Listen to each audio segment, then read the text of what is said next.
Alhamdulillah wa salatu salam ala Rasulullah. From the most ridiculous things that we hear is this criticism that a goat ate some of the Quran.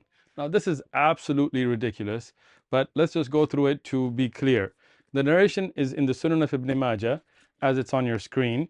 And this narration, what I want you to notice, is reported from Muhammad ibn Ishaq, from Abdullah ibn Abi Bakr, from Amra, from Aisha radiallahu anha. Now, the part in there about the goat eating the Quran is a weak narration. Now, don't just Google stuff like the Islamophobes. If you look in the Sahih of Imam Muslim, the most authentic book that we have other than Imam al-Bukhari's Sahih, you will find the same narration as that is on your screen right now, except that it's reported through Imam Malik, the great scholar of Hadith, who is stronger in Hadith than Ibn Ishaq. And then you see the rest of the narration is the same from Abdullah ibn Abi Bakr, from Amra, from Aisha radiallahu anha, but there's no mention about the goat eating the Quran.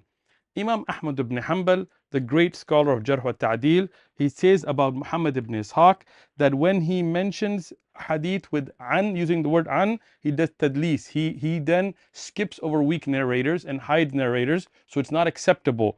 And when he opposes Malik, then that narration is weak. That is why the earliest scholars of hadith, like Ibn Qutaybah, has mentioned in his Mukhtalaf al-Hadith that, as you can see on your screen, that when Ibn Ishaq narrates something opposite to that which Imam Malik has narrated, then the narration of Imam Malik is authentic and that by Ibn Ishaq is weak. So this narration is weak. Khalas, that's it. It's a weak narration. There is no authentic narration about a goat eating anything from the Quran. But I want to make another point here. People who think that the Quran would be lost, even if such a thing would happen, are forgetting that there were so many Hufaz of the Quran. As you see on your screen right now, this is my copy of Al-Itqan from As-Suyuti, and it mentions 35 of the Sahaba that by name we can say memorize the entire Quran.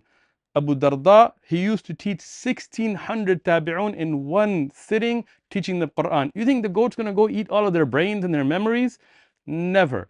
We have manuscripts that prove the entire Quran, from the Sana'a manuscript to the Birmingham manuscript to other manuscripts that show that it's been preserved. We have Hufaz, we have memorized of the Quran, the Qurra, from the time of the Sahaba. Many of them memorized the Quran. 70 of them died in one battle. So imagine how many hundreds there were there, or thousands that had memorized. We have the names of Ubay ibn Ka'b, ibn Mas'ud, Uthman ibn Affan, all of these Sahaba that memorized the entire Quran. None of it could be lost.